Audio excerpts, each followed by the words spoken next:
শুয়ে থাকতে থাকতে হঠাৎ দুটি চোখ দিয়ে অশ্রু গাল বয়ে এসে বিবির জাঙ্গে পড়ছে, কাঁদছেন, নাক ফুলছে, মুখ লাল হয়ে গেছে, চোখ দিয়ে অশ্রু বইতে রয়েছে।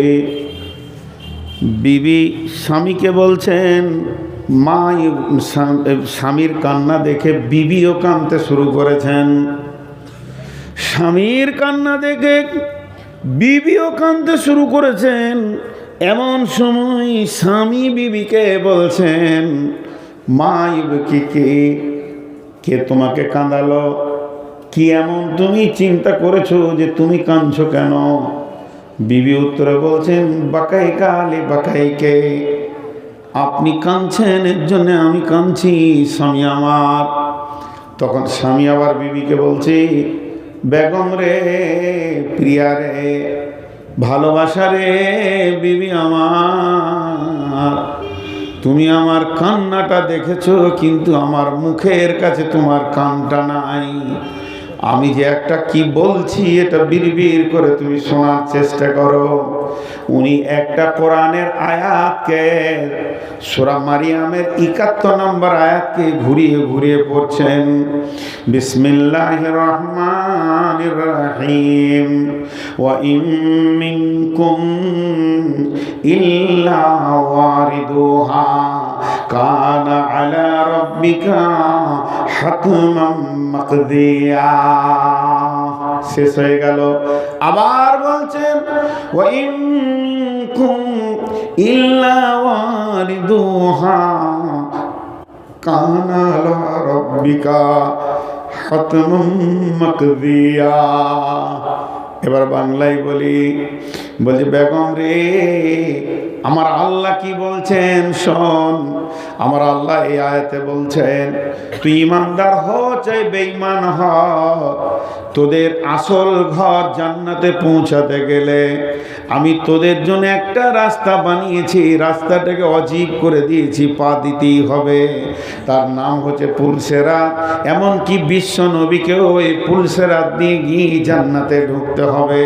এই পুলসেরাত থেকে কেউ রেহাই পাবি না রে বিবি।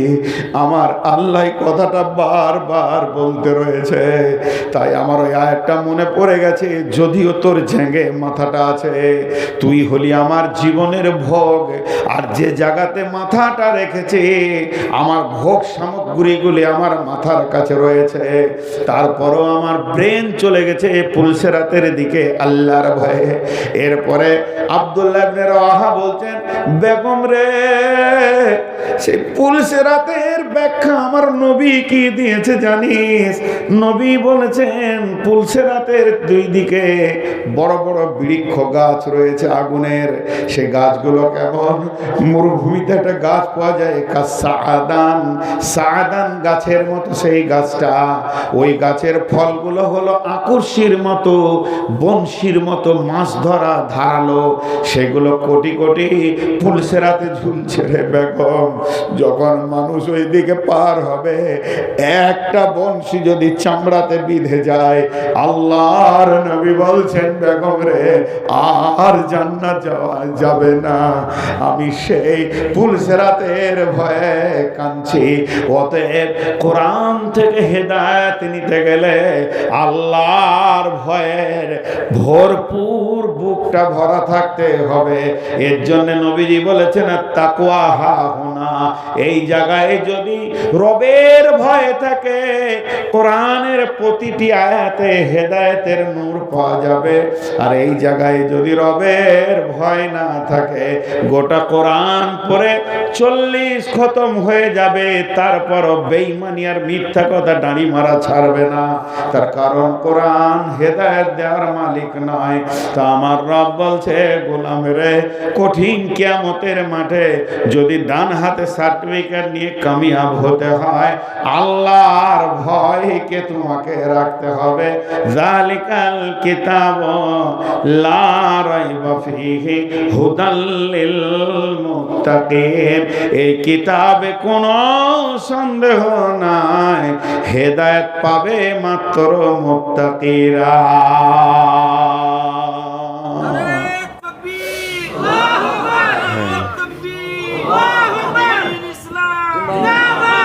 এরপরে আমার আল্লাহ কি বলছেন, আল্লাযীনা ইউমিনুনা বিল গায়বি, আল্লাযীনা ইউমিনুনা বিল গায়বি।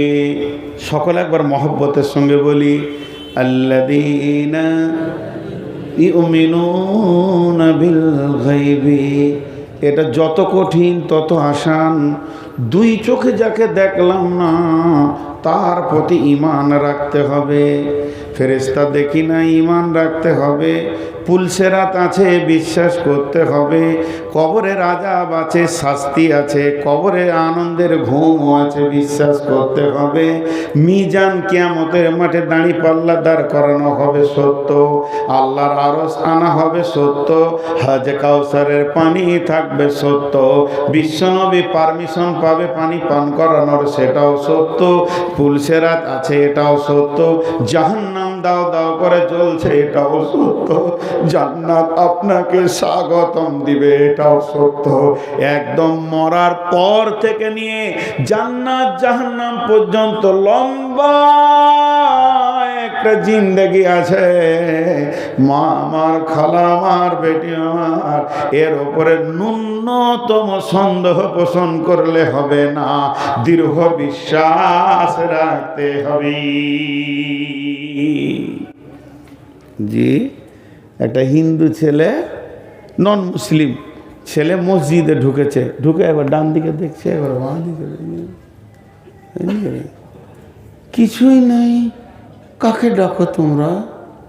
প্রশ্নটা কত সুন্দর। ছেলেটা যাদবপুর কলেজের লাস্ট ইয়ারের ছেলে, ইউনিভার্সিটির MA করছে।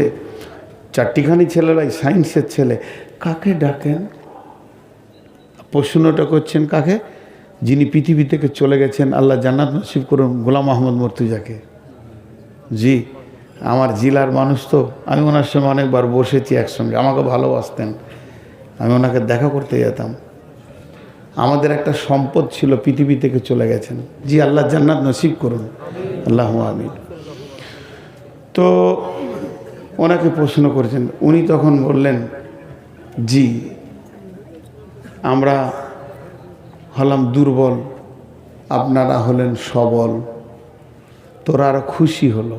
কয়েকজন ছেলে ভার্সিটি যাচ্ছিলেন, উনি বর্ধমান থেকে মেমারি যাচ্ছিলেন। বলে আমরা কেন দুর্বল, তোমরা কেন সবল বলো তো?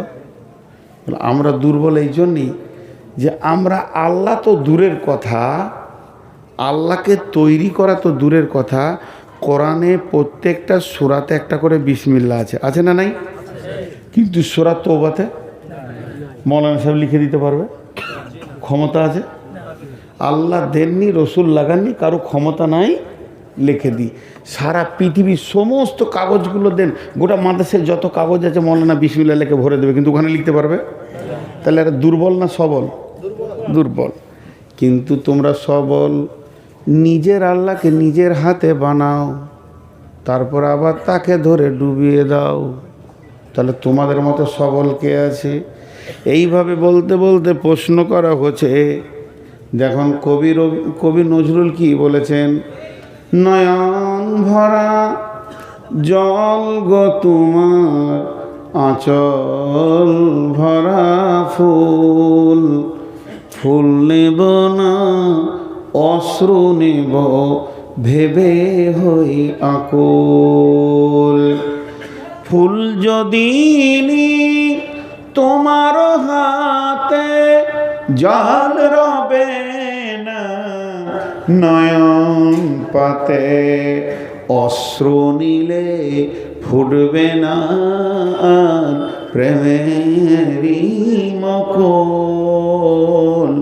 নয়ন ভরা জল গো তোমার, আঁচল ভরা ফুল। মেয়েটা আঁচলে করে ফুল নিয়ে এসেছে, ছেলেটাকে বলছে ফুল লাও। চোখের পানিতে কাঁদছে, হে প্রেমিক তুমি আমার হাতে ফুলটা গ্রহণ করো। তখন প্রেমিক বলছে, নয়ন ভরা জল গো তোমার, আঁচল ভরা ফুল। ফুল যদি নিই তোমার হাতে, যদি আমি ফুলটা নিয়ে নিই, তাহলে অশ্রু বেদনার তোমার শুকিয়ে যাবে, চোখের পানি আর থাকবে না। আর অশ্রু যদি চোখের নিই, তাহলে প্রেমের ফুল আর ফুটবে না। তাহলে আমি কোনটা নিব, কোনটা না নেব? প্রেমিকার চোখের পানি গোলাপ ফুলের থেকে অনেক মূল্য। যত কাঁদবে তত ভালো লাগবে। এর জন্য আমার আল্লাহর মতো বিশ্বে বড় প্রেমিকার নাই। আমার আল্লাহ বলছেন, আমাকে তিনটে জিনিস ভালো লাগে, তার মধ্যে আমার গোলাম যখন রাতে উঠে আমার প্রেমে কান্না করে, আমাকে এত ভালো লাগে, তার গুনাহগুলোকে আমি নেকিতে পরিণত করে দিই। কত ভালো লাগে সেই প্রেমিক। বিশ্বে যত প্রেমিক আছে, যাকেই আপনি ধরবেন সে খতম হয়ে যাবে। বাপ মরবে, মা মরবে, বিবি মরবে, ছেলে মরবে, মাল সম্পদ নষ্ট হয়ে যাবে। কুল্লু মান আলাইহা ফান ওয়া ইয়াবকা ওয়াজহু রাব্বিকা যুল জালালি ওয়াল ইকরাম। এখানে আপনারা যতগুলো প্রেমিক বসে আছেন, আর যারা প্রেমিকা রয়েছে পর্দার আড়ালে, সকলকে বলছি, একজনের সঙ্গে প্রেম করেন, জীবনেও প্রেম কাটবে না। তাকে কবরে পাওয়া যাবে, হাসরে পাওয়া যাবে, পুলসেরাতে পাওয়া যাবে। তিনি হলেন আল্লাহ।